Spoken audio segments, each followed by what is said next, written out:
Fala aí pessoal, eu sou o Marcos Paulo, mais um vídeo para o canal Rei da Glória. Essa daqui é a segunda parte do vídeo, referente à Terra ser redonda ou plana. Então vamos à segunda parte. Dando continuidade à segunda parte, para provar que literalmente a Bíblia nos mostra que existem portas, ou seja, portas dos céus, literalmente, e que nessas portas Deus faz descer chuva, vento, raios, granizos e tudo mais. Salmos, capítulo 78, versículos 23 ao 36, vai dizer assim: "Contudo, ele deu ordens às nuvens e abriu as portas dos céus, e fez chover maná para que o povo comesse. Deu-lhe o pão dos céus, os homens comeram o pão dos anjos, enviou-lhes comida à vontade. Enviou dos céus o vento oriental, e pelo seu poder fez avançar o vento sul. Fez chover carne sobre eles como pó. Bandos de aves como a areia da praia, levou-as a cair dentro do acampamento, ao redor das suas tendas. Comeram à vontade, e assim ele satisfez o desejo deles. Mas antes de saciarem o apetite, quando ainda tinha a comida na boca, acendeu-se contra eles a ira de Deus, e ele feriu de morte os mais fortes dentre eles, matando os jovens de Israel. A despeito disso, continuaram pecando, não creram nos seus prodígios. Ele encerrou os dias deles como um sopro, e os anos deles repetindo pavor. Sempre que Deus os castiga com a morte, eles o abundavam com fervor, se voltavam de novo para ele. Lembravam-se de Deus, era sua rocha, e de que Deus, o Altíssimo, era o seu Redentor. Com a boca o adulavam, com a língua o enganavam. Ou seja, pessoal, o texto mostra que as coisas que aconteceram lá no deserto, quando Deus tirou o povo da escravidão do Egito, aconteceram de formas literais. Literalmente, Deus abriu portas nos céus e enviou aqueles milagres. E o povo da época não creu, que dirá o povo de hoje que vê e não crê. Então só aí Deus está separando os que creem dos que não creem. Então vamos ainda para Salmos, capítulo 135, versículos 6 ao 7, que vai dizer o seguinte: "O Senhor faz tudo o que lhe agrada, nos céus e na terra, nos mares e em todas as suas profundezas. Ele traz as nuvens desde os confins da terra, envia os relâmpagos que acompanham a chuva e faz que os ventos saiam dos seus depósitos." Preste atenção nisso, pessoal. Eu vou ler o livro de Enoque o livro de Enoque vai testificar todas essas coisas detalhadamente. Agora vamos, pessoal, para Malaquias capítulo 3, versículos de 10 ao 12.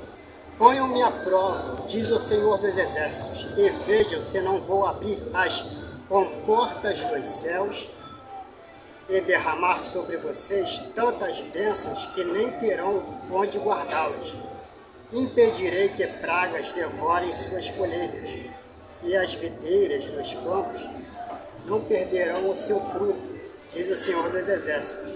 Então todas as nações os chamarão felizes, porque a terra de vocês será maravilhosa, diz o Senhor dos Exércitos." Então, pessoal, muitos que pregam essa palavra diz que essa porta ou comporta do céu é algo figurativo, ilustrativo, mas não é algo literal. Mas a palavra de Deus mostra que existem portas nos céus, literalmente.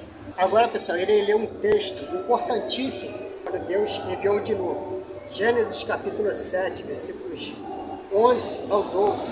"No dia em que Noé completou 600 anos, 1 mês e 17 dias, nesse mesmo dia todas as fontes das grandes profundezas jorraram, e as comportas do céu se abriram, e a chuva caiu sobre a terra 40 dias e 40 noites." Estes homens, pessoal, que se dizem homens de Deus, eles vão contrariar a palavra de Deus, vai dizer que essa comporta do céu aqui não foi literal. Eles vão introduzir a ciência, dizendo que a ciência já explica essas coisas. Ou seja, eles não creem na Bíblia, na sua literalidade. Mostra aí a falta de fé desses homens na palavra de Deus. Eles creem mais na ciência aqui na palavra de Deus. Agora vamos para o texto que é referente quando aconteceu o fim do dilúvio. Gênesis capítulo 8, versículos 1 ao 3. Então Deus lembrou-se de Noé e todos os animais selvagens e rebanhos domésticos que estavam com ele na arca. E enviou um vento sobre a terra e as águas começaram a baixar. As fontes das profundezas e as comportas do céu se fecharam. Está vendo que as comportas lá no texto anterior se abriram. Agora Deus está fechando as comportas dos céus. Se fecharam. E a chuva parou.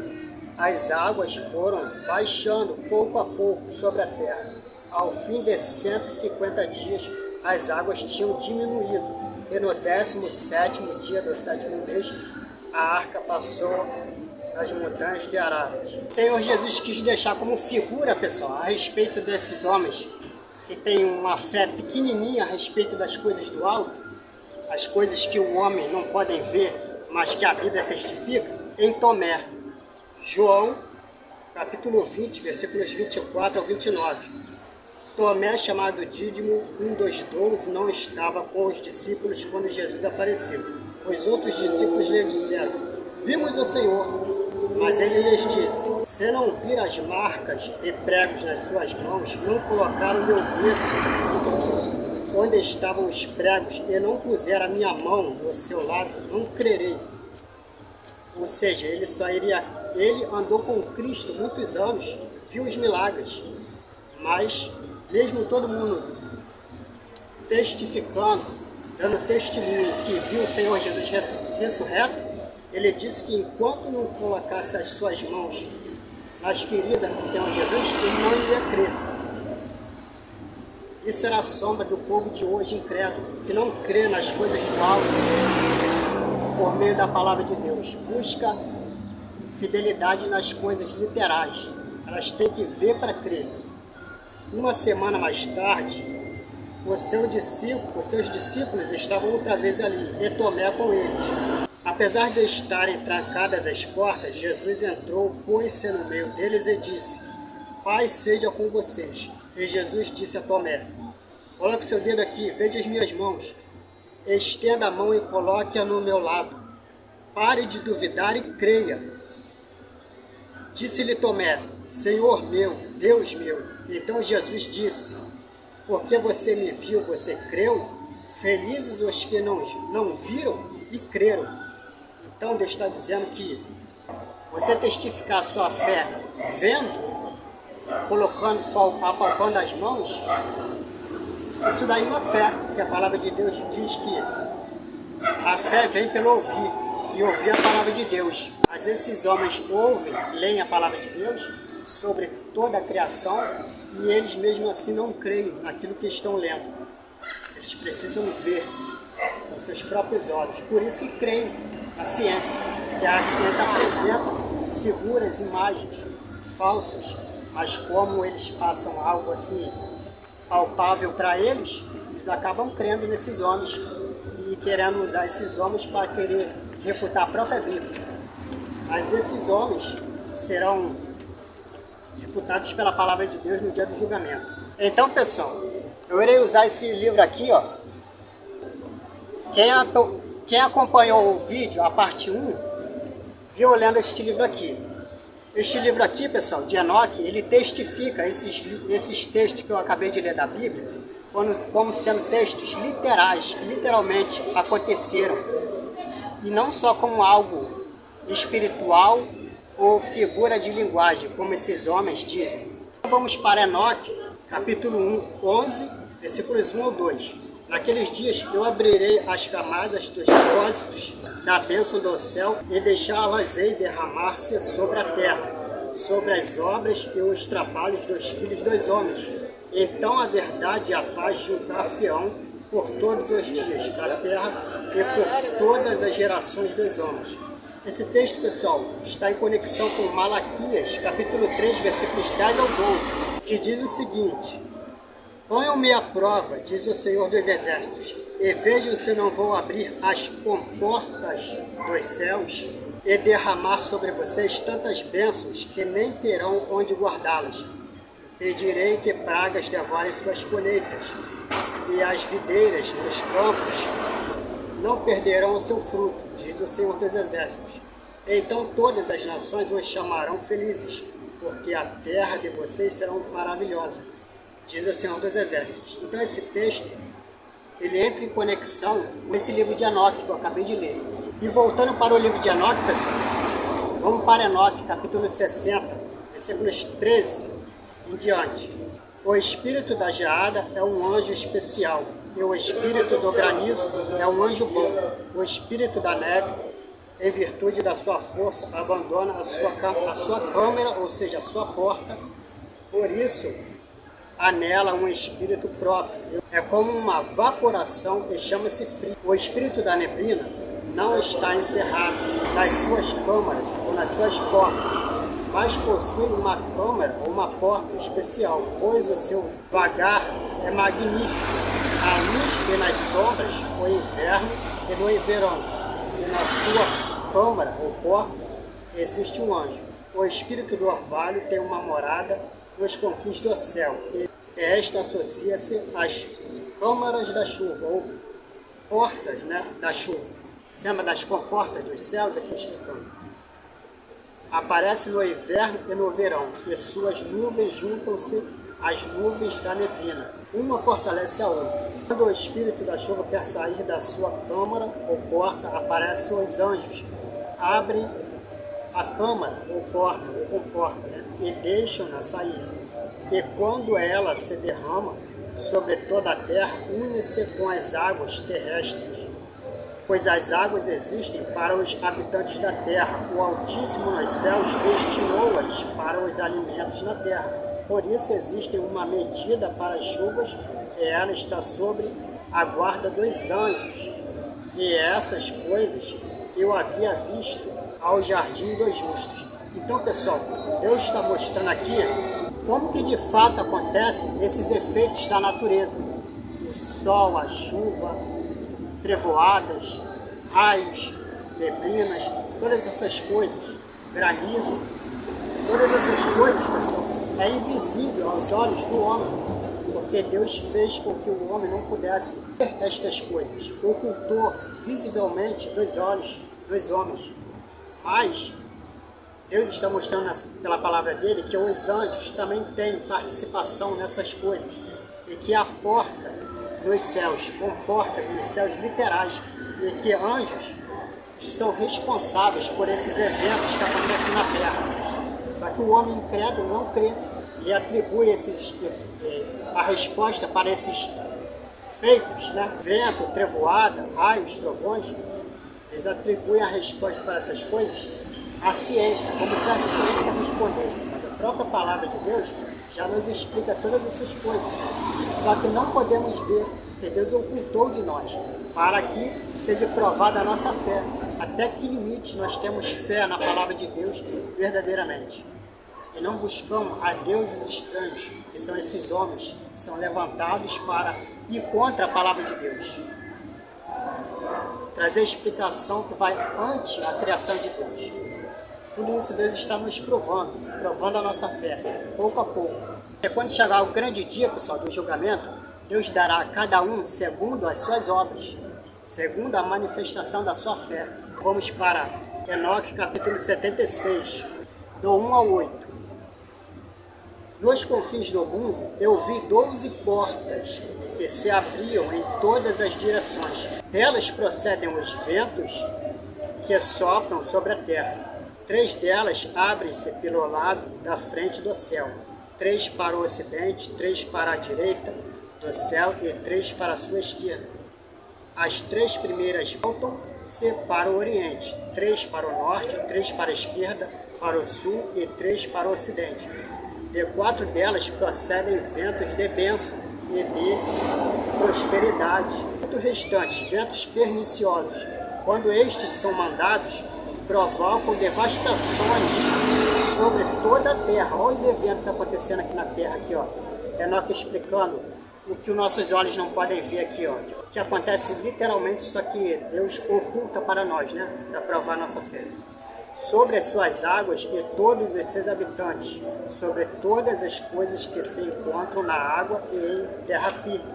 O primeiro vento dessas portas chama-se vento leste, e procede da primeira porta oriente e se inclina para o sul. Dele provém a devastação, a seca, o calor e a destruição. Aí quando acontecem as catástrofes aí na Terra, que a ciência tenta explicar e não consegue, olha a explicação aí na Bíblia, no livro de Enoque. Só que todas essas coisas estão ocultas para nós. Da segunda porta do meio procede um vento favorável. Ele traz a chuva e a fertilidade, o bem-estar e o orvalho. Da terceira porta norte procede o frio e a secura. Depois, através de 3 portas, vêm os ventos do sul. Em primeiro lugar, pela primeira porta, voltam para o leste. Sopra um vento quente. Através da vizinha porta do meio procedem os bons aromas, os orvalhos, a chuva, o bem-estar e a saúde. Da terceira porta, voltada para o oeste, procede o orvalho, a chuva, os gafanhotos e a destruição. Depois vem os ventos norte, da sétima porta, voltada para o leste.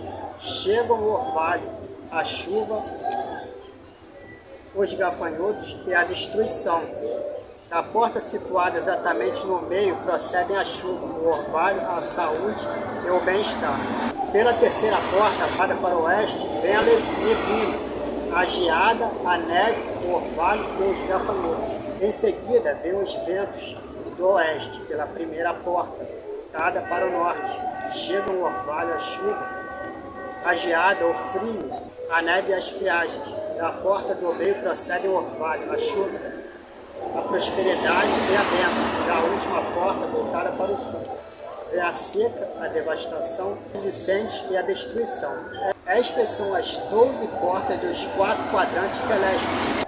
Mostrei-te, meu filho Matusalém, todas as suas leis, pragas e benefícios. Então Deus revelou a Enoque, e esse livro que Enoque escreveu passou para Matusalém e foi passando para muitos homens. Só que caiu em homens maus, ruins, que se apropriaram de todos esses ensinos e distorceram a palavra de Deus, colocando-se como se eles tivessem descoberto todas essas coisas, não dando o devido crédito a esses verdadeiros homens de Deus. E como a Bíblia diz, Deus não faz nada sem revelar antes aos seus santos e profetas. Agora, pessoal, vamos para textos bíblicos que testificam que, na verdade, ao contrário do que a ciência nos diz, pessoal, quer empurrar na nossa mente, desde quando éramos crianças nas escolas e nas faculdades, que a Terra está girando em torno do Sol e que o Sol está parado. Vamos para textos bíblicos que mostram a realidade da Terra e do Universo.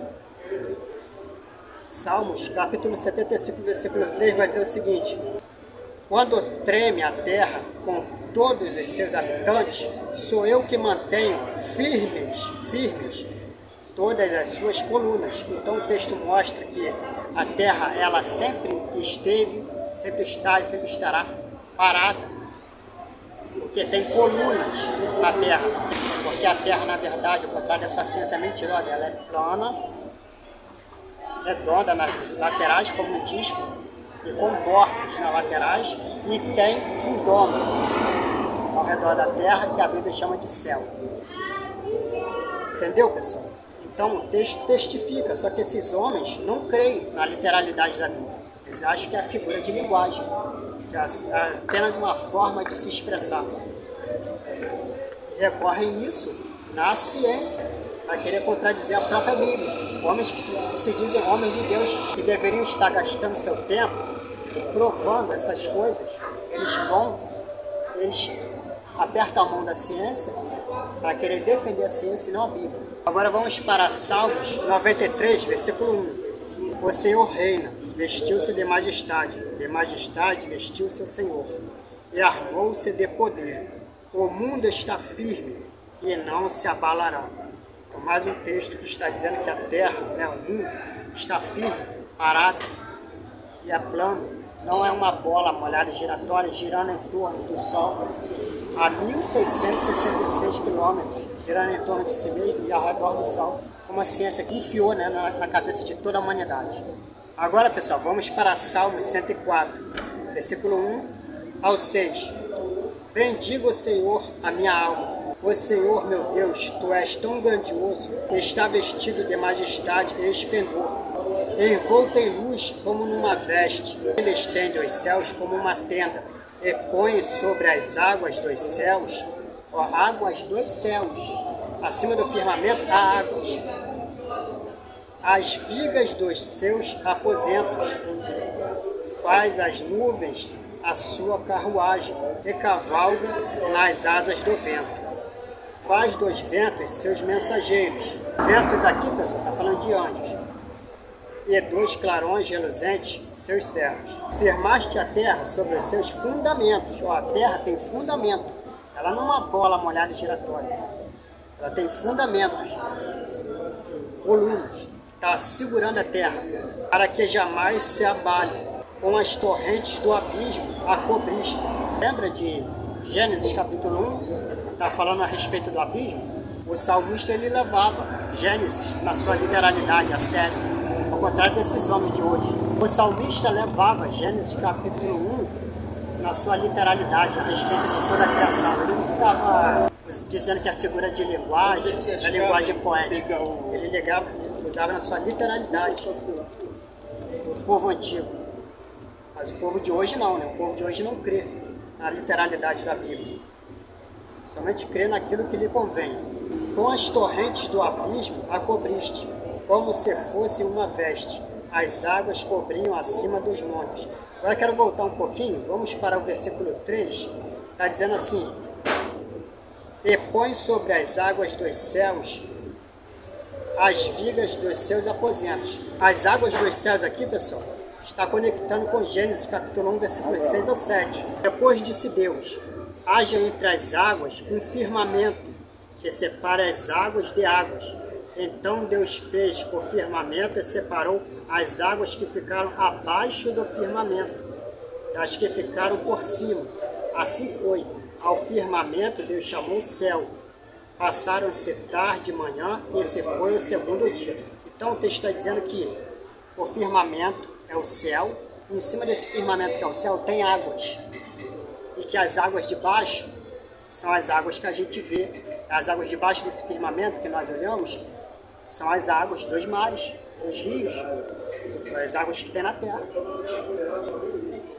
E o salmista aqui está testificando isso na sua literalidade. Eles criam literalmente no texto, eles não ficavam fantasiando a palavra de Deus. Ainda no versículo 3, eu quero destacar aqui, e põe sobre as águas dos céus as vigas dos seus aposentos. Eu quero destacar a expressão as vigas dos seus aposentos com Apocalipse capítulo 1, versículo 7. Eis que ele vem com as nuvens, e todo olho verá, até mesmo aqueles que os transpassaram, e todos os povos da terra se lamentarão por causa dele. Assim será.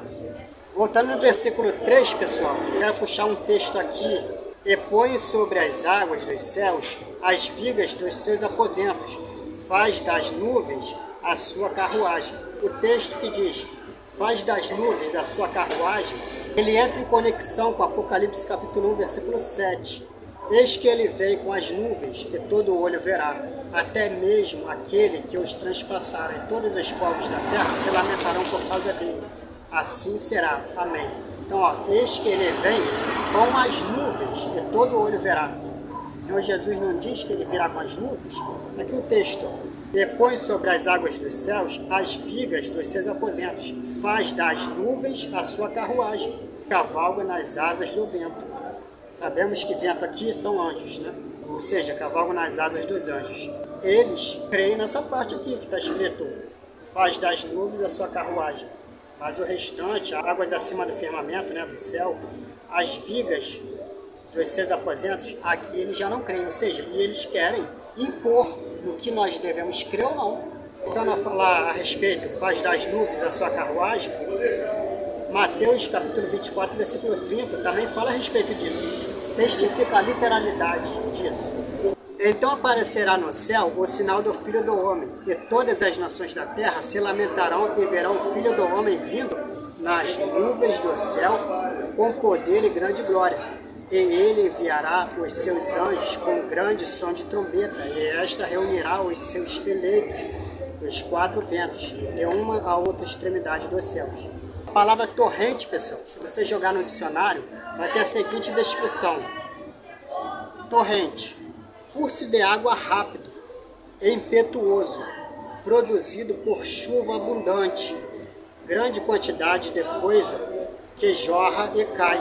Essa palavra torrente, pessoal, está em conexão, está em conexão com Gênesis capítulo 1, versículo 1 ao 2, a respeito da criação. No princípio Deus criou os céus e a terra. Era a terra sem forma e vazia. Trevas cobriam a face do abismo.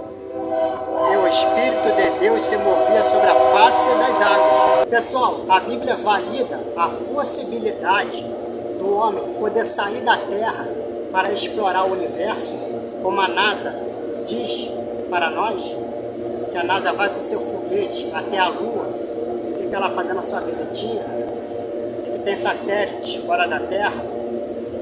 A Bíblia valida isso, pessoal. Vamos ver o que aconteceu com o primeiro homem que ousou, na história da Bíblia, construir uma torre chamada Torre de Babel para subir até os céus. Vamos ver o que Deus fez com este homem. Gênesis capítulo 11, versículo 8 ao 9 vai dizer: no mundo todo havia apenas uma língua, um só modo de falar. Saindo os homens do Oriente, encontraram uma planície e Sinear, e ali se fixaram. Disseram uns aos outros: vamos fazer tijolos e queimá-los bem. Usavam tijolos em lugar de pedras, e piche em vez de argamassas. Depois disseram: vamos construir uma cidade com uma torre que alcance os céus. Assim nosso nome será famoso e não seremos espalhados pela face da terra. O Senhor desceu para ver a cidade e a torre que os homens estavam construindo. E disse o Senhor: eles são um só povo e falam uma só língua. E começaram a construir isso. Em breve, nada poderá impedir o que planejam fazer. O que eles planejavam fazer é sair da terra e subir aos céus, tomar os céus, né? Venham, desçamos e confundamos a língua que falam, para que não entendam mais uns aos outros. Assim o Senhor os dispersou dali por toda a terra, e pararam de construir a cidade. Por isso foi chamada Babel. Dali o Senhor os espalhou por toda a terra. Vimos, pessoal, pelo texto, o fim dos babilônicos, ao ousar construir a Torre de Babel sob o comando de Nimrod, e subir até os céus, e o fim que Deus deu à ousadia deles, ou seja, confundi-los, né, fazer com que eles, cada um falasse várias línguas, e assim cada um se espalhasse por todo mundo. Pessoal, ao contrário, pessoal, do que a NASA quer nos impor, sai do seu foguete da Terra e vai para o universo e fica no universo dando um rolezinho na Lua e fica dando um rolezinho no universo, isso daí é uma mentira. Porque Deus derruba todo aquele que ousa sair da Terra para explorar o universo e confrontar as leis que Deus estabeleceu no universo. Ou seja, ninguém sai da Terra sem a permissão de Deus. É o que os próprios textos bíblicos irão provar. O próprio Senhor Jesus Cristo desce do céu para a terra como uma pedra que bate nos pés da estátua do rei Nabucodonosor, que é essa grande Babilônia. Quando ele diz em João capítulo 3, versículo 13, Senhor Jesus diz o seguinte: ninguém jamais subiu aos céus, a não ser aquele que veio do céu, o Filho do Homem. Então o Senhor Jesus aqui já está jogando um balde de água fria, dizendo que, tirando ele, ninguém jamais subiu aos céus. Esse texto já derruba várias doutrinas, não só a da NASA, mas com essa questão a várias religiões que dizem que os profetas, os apóstolos, a própria Maria está no céu. Mas esse é um outro estudo que já tem aí no canal. Pessoal, em 1 Coríntios 15, do 50 ao 53, vai dizer o seguinte: irmãos, eu lhes declaro que carne e sangue não podem herdar o reino dos céus, nem o que é perecível pode herdar o que é imperecível. Eis que eu lhes digo um mistério: nem todos dormiremos, mas todos seremos transformados, num momento, num abrir e fechar de olhos. Aqui está falando a respeito da transformação dos corpos, né?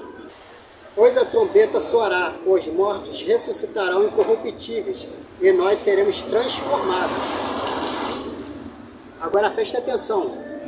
Pois é necessário que aquilo que é corruptível se revista de incorruptibilidade, e aquilo que é mortal se revista de imortalidade. Então, pessoal, o texto mostra que, diferente da NASA, diferente dessas religiões, ninguém pode sair da Terra. Deus proibiu. E também as pessoas que morrem, também elas não podem ir para o céu. Eles estão no Hades. Eles querem dividir entre seio de Abraão e lugar de tormento. E em Obadias, pessoal, capítulo 1, versículos 3 ao 4, vai nos dizer o seguinte: a arrogância do seu coração o tem enganado, você que vive nas cavidades das rochas, e constrói a sua morada nos altos dos montes, você que diz a si mesmo, quem pode me derrubar? Ainda que você suba tão alto como a águia, e faça o seu ninho entre as estrelas, dali eu o derrubarei, declara o Senhor. Então Deus sempre odiou e sempre odiará qualquer pessoa que queira sair da terra. Então essa doutrina da NASA, que o homem pode sair da terra e viajar pelo universo, é uma doutrina extremamente mentirosa. Está dizendo que se subir, ele derruba. E o interessante, pessoal, é que em Amós, capítulo 5, versículo 8, olha o que Deus vai dizer para nós, pela boca do profeta. Procurai o que faz os 7 estrelas, eu oro, que faz da escuridão alvorada e do dia a noite escura, que chama as águas do mar e as espalha sobre a face da terra. Senhor é o meu nome. Então Deus está dizendo o seguinte, ó, procurai o que faz os 7 estrelas. O que é o 7 estrelas? São estrelas. Então Deus está dizendo para pesquisar sobre 7 estrelas. Onde encontramos isso, 7 estrelas na Bíblia? Isso é interessante, pessoal, que em Judas capítulo 1, versículos 12 ao 13, vai dizer o seguinte: esses homens são rochas submersas, as festas de fraternidade que vocês fazem, comendo com vocês de maneira desonrosa. São pastores que só cuidam de si mesmos. São nuvens sem água, impetuoso pelo vento. Árvores de outono sem frutos, 2 vezes mortas, arrancadas pela raiz. São ondas bravas do mar, espumando seus próprios atos vergonhosos. Estrelas errantes, olha a expressão, estrelas errantes, para as quais estão reservadas para sempre as mais densas trevas. Quem são estrelas errantes? Uma dessas estrelas errantes são os 7 estrelas, daquele texto anterior que eu li. E também está falando a respeito de 2 Pedro, capítulo 14. 2 Pedro, versículo 4, vai dizer o seguinte: pois Deus não poupou os anjos que pecaram, mas os lançou no Tártaro, prendendo-os em abismos tenebrosos, a fim de serem reservados para o juízo. Então o texto está dizendo que os 7 estrelas, e esse texto de Amós que eu acabei de ler, está se referindo a anjos. Os 7 estrelas, no caso, são 7 anjos que Deus amarrou lá no céu. A resposta para os 7 estrelas, pessoal, está em Jó, capítulo 9, versículos 1 ao 10. Bem sei que isso é verdade, mas como pode o mortal ser justo diante de Deus? Ainda que quisesse discutir com ele, não conseguiria argumentar nem uma vez em 1000. Sua sabedoria é profunda, seu poder é imenso. Quem tentou resistir-lhe e saiu ileso? Falando do querubim decaído, né? De todos os demônios que se juntaram a Satanás lá na rebelião, lá no Apocalipse 12. Ele transporta montanhas, sem que elas o saibam. Em sua ira, as põe de cabeça para baixo. Sacode a terra e tira do lugar e faz suas colunas tremerem. Ó, suas colunas tremerem. Dizendo que a terra tem colunas, sustentando a terra. Fala com o sol e ele não brilha. Aqui é Enoque profetizando, né, sobre o tempo do fim, lá em Apocalipse. Ele veda e esconde a luz das estrelas. Ó, ele veda e esconde a luz das estrelas. Preste atenção, pessoal. Só ele estende os céus. Só ele estende os céus e anda sobre as ondas do mar. Ele é o criador da Ursa e do Órion, os 7 estrelas e das constelações do sul. Realiza maravilhas que não se pode percrustar, milagres incontáveis. E mais uma vez introduzindo o livro de Enoque na conversa, Enoque capítulo 21, versículos 1 ao 3 vai dizer: fui levado em frente até a região onde as coisas continuaram em caos. Não se via nem um céu por cima, nem uma terra firme por baixo, mas tão somente um lugar desolado e horrível.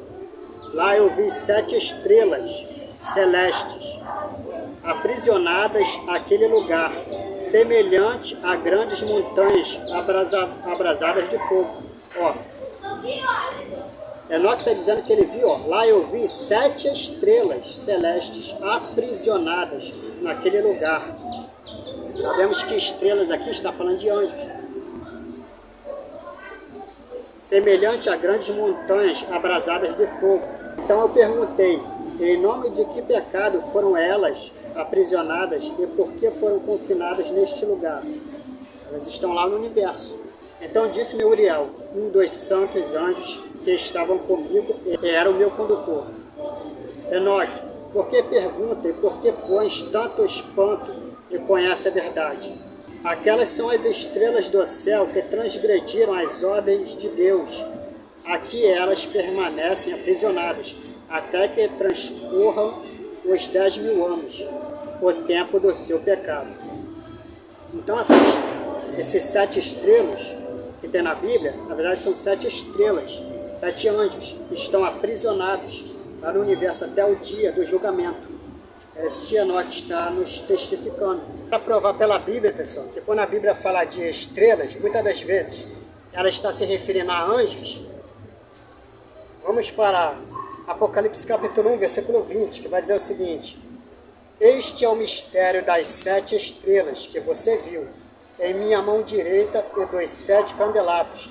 As 7 estrelas são os anjos das 7 igrejas, e os 7 candelabros são as 7 igrejas. É lógico que esses 7 estrelas aqui, né, esses 7 anjos aqui, não está se referindo àquele mesmo texto de Enoque que eu li. Aqui já é outra, os 7 anjos que ficam junto com a igreja, né? E agora, pessoal, a hora da decisão. Agora, para provar que essa doutrina da ciência e a NASA, fundada por Isaac Newton e Albert Einstein, de que eles mediram a Terra, mediram o Sol,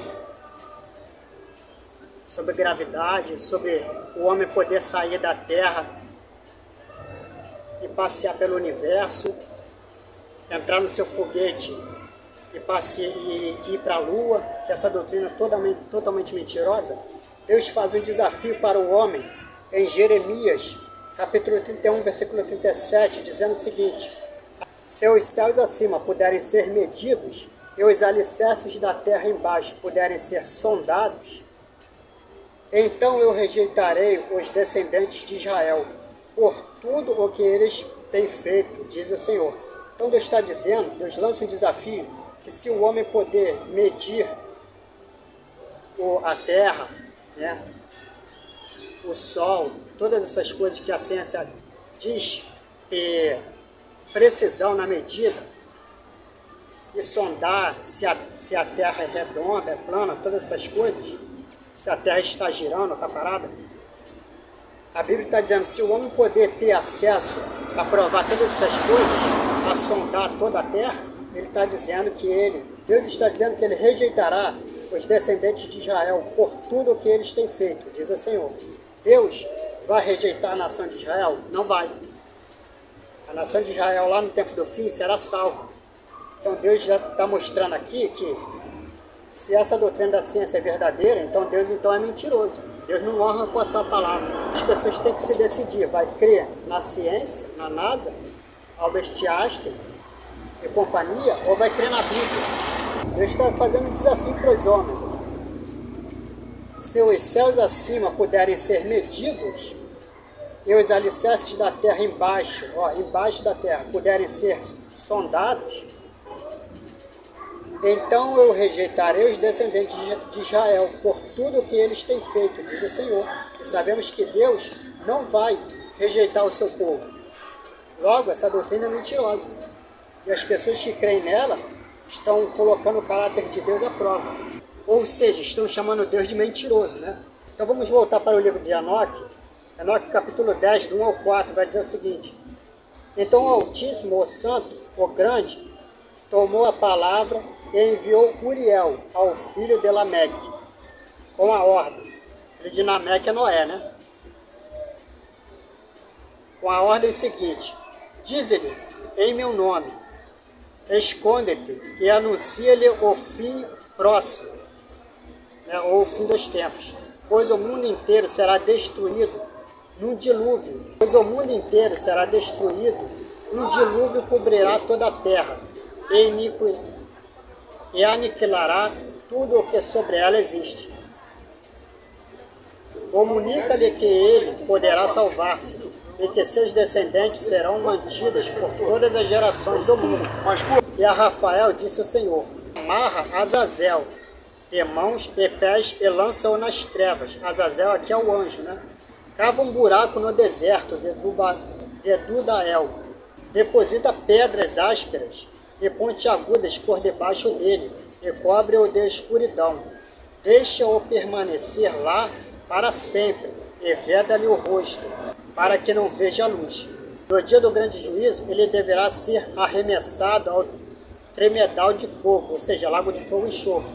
Purifica a terra, corrompida pelos anjos, e anuncia-lhe a salvação, para que terminem os seus sofrimentos e não se percam todos os filhos dos homens, em virtude das coisas secretas que os guardiões revelaram e ensinaram aos seus filhos. Toda a terra está corrompida por causa das obras transmitidas por Azazel. Azazel é o anjo, né? A ele atribui todos os pecados. Então, pessoal, o texto está falando que esse anjo Azazel, lá no tempo de Noé, ele junto dos anjos, ele desceu da sua morada, assumiu uma imagem humana e começou a fazer sexo com as mulheres e ensinar coisas que não deviam, coisas do céu aos homens, costumes dos céus que não deveriam ser revelados aos homens, corrompendo assim a humanidade, ensinando a fazer armas, ensinando maquiagem, ensinando doutrina espírita, todo tipo de doutrina que não condiz da palavra de Deus. Ensinou aos homens a fazerem guerra uns com os outros, a construírem as armas e matarem uns aos outros. Tudo isso foi ensinado pelos anjos caídos. E esses anjos, quando assumiram uma imagem humana, eles fizeram sexo com mulheres e aí deram à luz a gigantes. Por isso que tem lá aquele texto que fala de Davi e Golias. Sabemos que Golias era um gigante, né? Então mostra a história por trás de tudo isso que aconteceu. E por que Deus enviou o dilúvio. E que Deus amarrou esses anjos. Deus prendeu estes anjos. Deus, pessoal, prendeu estes anjos, cada um em algum lugar. 7 no universo, que são os 7 estrelas. Alguns ele está falando aqui que aprisionou na terra, debaixo. E tem o texto de 2 Pedro, versículo 14, se não me engano, que diz que lançou esses anjos no mais profundo abismo, que é o Tártaro. Então, e o restante desses anjos caídos são demônios que estão espalhados pela terra, né? Ensinando todo tipo de doutrina maligna. Pessoal, preste atenção nisso. Se o homem foi à lua e do universo, o homem seu foguete filma e tira fotos da terra, do sol, da lua e das estrelas, onde estão as fotos das águas acima do firmamento? Como está dizendo em Gênesis capítulo 1, versículos 6 ao 8 e Salmos 148, versículos 4 ao 6. Porque, pessoal, lá em Gênesis capítulo 1, versículos 6 ao 8, vai dizer o seguinte: Depois disse Deus: haja entre as águas um firmamento que separe as águas de águas. Ou seja, está dizendo que no universo há águas. Então Deus fez o firmamento e separou as águas que ficam abaixo do firmamento das que ficam por baixo. Então o texto diz que acima do firmamento, que é os céus, tem águas.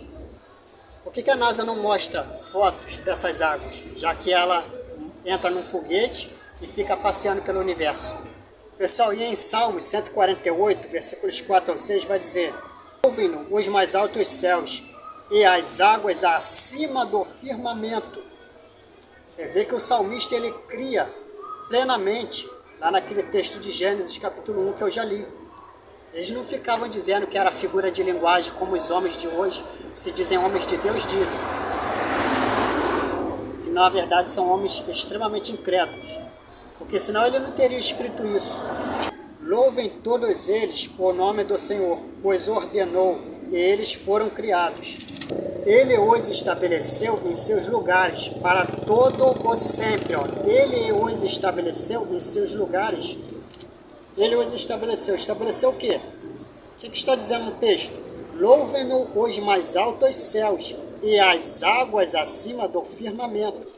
Então, as águas acima do firmamento, que existem literalmente, Deus está dizendo no versículo 6, Ele os estabeleceu em seus lugares, para todo o sempre. Então, se é para todo o sempre, era para quando o homem entrar em seu foguete e passar pelo universo, e tirar as fotinhas, como eles dizem, era para tirar foto das águas acima do firmamento, que é acima do céu. Mas eles nunca mostraram. Logo aí você vê uma contradição entre Bíblia e ciência, Bíblia e NASA. Deu-lhe um decreto que jamais mudará. Entendeu? Então, você vê que o ensino da Bíblia, o ensino da ciência NASA, não está batendo. A ciência e NASA é como óleo e água, não se mistura. Mas os homens de hoje, eles querem pegar a Bíblia e a ciência, apertarem as mãos e virarem amiguinhos. Quando a Bíblia mostra claramente que o ensino da ciência e o ensino da Bíblia, um é contra o outro, são inimigas. Então a pessoa tem que se decidir.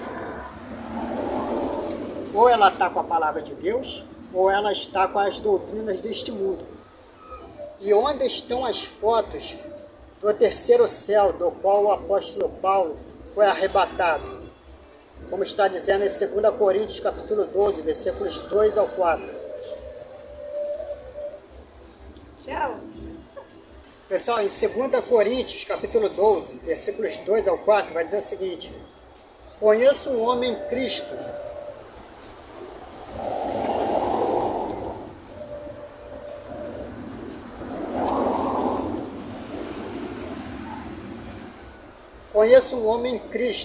que há 14 anos foi arrebatado ao terceiro céu.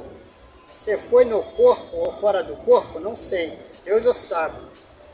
E sei que esse homem, se no corpo ou fora do corpo, não sei, mas Deus que sabe, foi arrebatado ao paraíso. E ouviu coisas indivisíveis, coisas que ao homem não é permitido falar. Então, pessoal, o texto está dizendo que o apóstolo Paulo, ele foi arrebatado até o terceiro céu. Se a NASA entra no seu foguete e passeia pelo universo,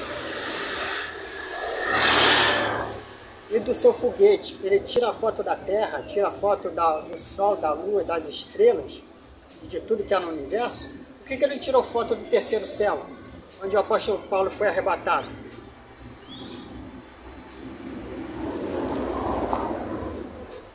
Parece que deu uma amnésia entre o povo de Deus que prega a palavra, que eles não questionam essas coisas. Isso é ciência.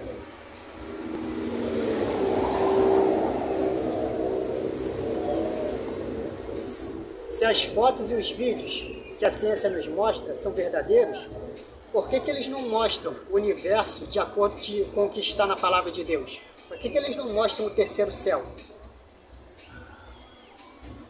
Porque a palavra de Deus mostra claramente que há pelo menos 3 céus depois desse que nós podemos ver.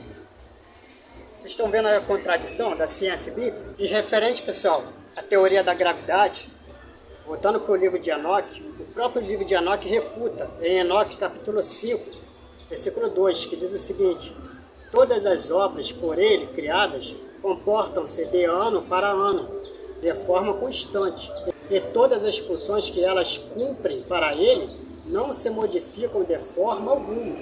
Ao contrário, tudo se realiza como Deus ordenou.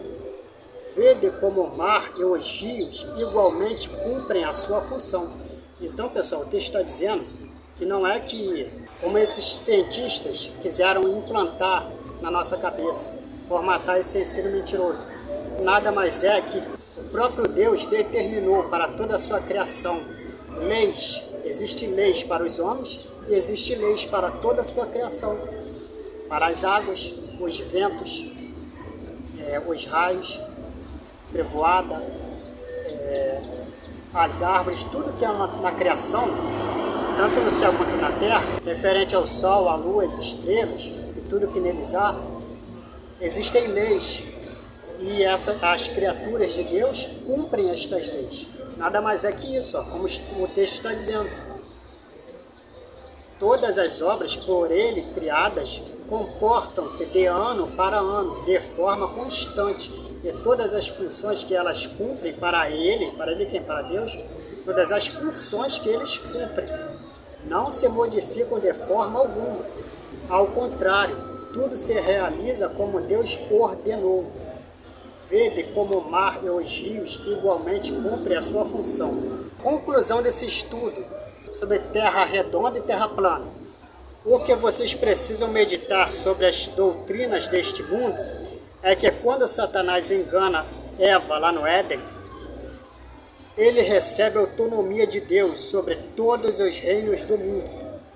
Como diz lá em Lucas, capítulo 4, versículos 5 ou 6. Você lembra quando o Senhor Jesus ele foi conduzido pelo Espírito Santo até o deserto para ser tentado pelo diabo? Então, aí houve uma batalha, um diálogo entre Satanás e o Senhor Jesus. Então, Lucas capítulo 4, versículos 5 ao 6 vai dizer o seguinte: o diabo o levou a um lugar alto e mostrou-lhe em um relance todos os reinos do mundo. Só esse texto aqui, pessoal, se a gente meditar, a gente já vê ferramentas para ir contra a ciência, que diz que a Terra é uma bola molhada giratória, que está girando a 1.666 km em torno de si mesmo em volta do Sol. Olha só o texto: o diabo levou a um lugar alto e mostrou-lhe no relance todos os reinos do mundo. Ora, se a Terra é uma bola, se a pessoa está em um ponto da Terra, como que ela vai olhar o reino que está do outro lado do mundo em um só relance? Seria impossível. Isso só pode acontecer em uma terra plana, onde ele vai para um ponto elevado e desse ponto elevado ele consegue enxergar todos os reinos do mundo. É uma terra redonda, pessoal. É impossível esse texto aqui se literalizar. Só que eles usam argumentos extremamente ridículos para ir contra a palavra de Deus.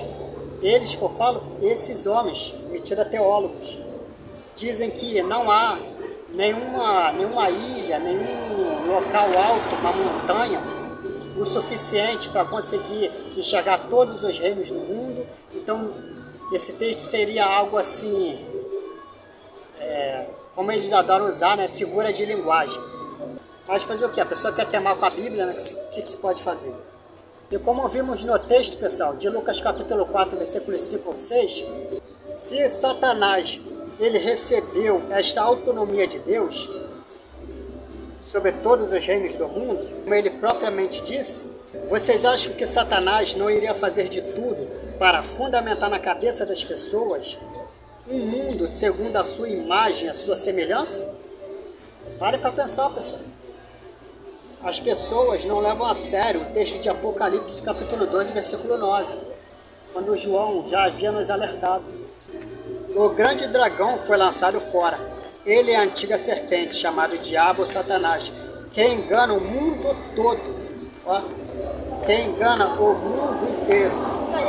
Então, pessoal, se Satanás recebeu autonomia do próprio Deus sobre todos os reinos do mundo, como vimos lá em Lucas capítulo 4, versículos 5 ao 6, E o texto aqui de Apocalipse, capítulo 12, versículo 9, está dizendo que Satanás ele engana o mundo todo. Vocês acham que Satanás não iria se apropriar disso para levantar homens ímpios e fundamentar na cabeça das pessoas um mundo segundo a sua própria imagem e semelhança? Pessoal, isso tem toda a lógica do mundo. O que não tem lógica é acreditarmos nessa ciência. Satanás desconfigurou da cabeça de toda a humanidade toda a criação de Deus, tanto nos céus como na terra. E fundamentou, pessoal, uma criação fake na cabeça dos homens, para que por meio dessa nova criação, Satanás pudesse receber adoração, pessoal, por meio de toda essa criação de Deus. Pessoal, isso faz todo o sentido. É o que iremos ver, pessoal, em Romanos, capítulo 1, versículo 25, que diz o seguinte: trocaram a verdade de Deus pela mentira e adoraram e serviram a coisas e seres criados, em lugar do Criador, que é bendito para sempre. Amém. Satanás, pessoal, inclusive conseguiu implantar na cabeça de muitos, inclusive muitos homens de Deus, de que a nossa Terra não é o centro do universo. Mas nunca se esqueçam disso. João capítulo 3, versículo 16, vai dizer o seguinte acerca dessa teoria maligna deles: porque Deus tanto amou o mundo que deu o seu Filho unigênito, para que todo aquele que nele crê não pereça, mas tenha a vida eterna. Então, pessoal, o texto fica bem claro que Deus, ele amou o mundo inteiro. Ele não amou as galáxias, os planetas, o Sol, as estrelas, os anjos. Ele amou o mundo inteiro, o homem e a mulher, todos nós. Ele se entregou por nós, ele não se entregou por anjos. Entenderam? Então essa doutrina de que a Terra não é o centro do universo é uma doutrina diabólica, maligna, que querem nos colocar como seres insignificantes, tentando assim tirar Deus do teu coração, tentando tirar a esperança que há na cruz do Calvário, por meio do sacrifício do Senhor Jesus. Pessoal, em Apocalipse 21, versículo 3, vai dizer o seguinte: então vi novos céus e nova terra, pois os primeiros céus e a primeira terra tinham passado, e o mar já não existia. Vi a cidade santa, a nova Jerusalém, que descia do céu, da parte de Deus, preparada como uma noiva adornada para o seu marido. Ouvi uma forte voz que vinha do trono, dizia: agora o tabernáculo de Deus está com os homens, com os quais ele viverá. Então, pessoal, está dizendo que no fim dos tempos, o próprio Deus vai descer para a terra e vai morar conosco aqui na terra, após nós sermos ressuscitados. O povo de Deus ser ressuscitado, né? Então, se a terra não é o centro do universo, então por que ele vem morar aqui? Então, pessoal, terminando por aqui esse estudo sobre a terra ser redonda ou plana, bata o martelo que a terra é plana e tudo que a ciência mostra é mentira. Então, espero que vocês tenham gostado do estudo.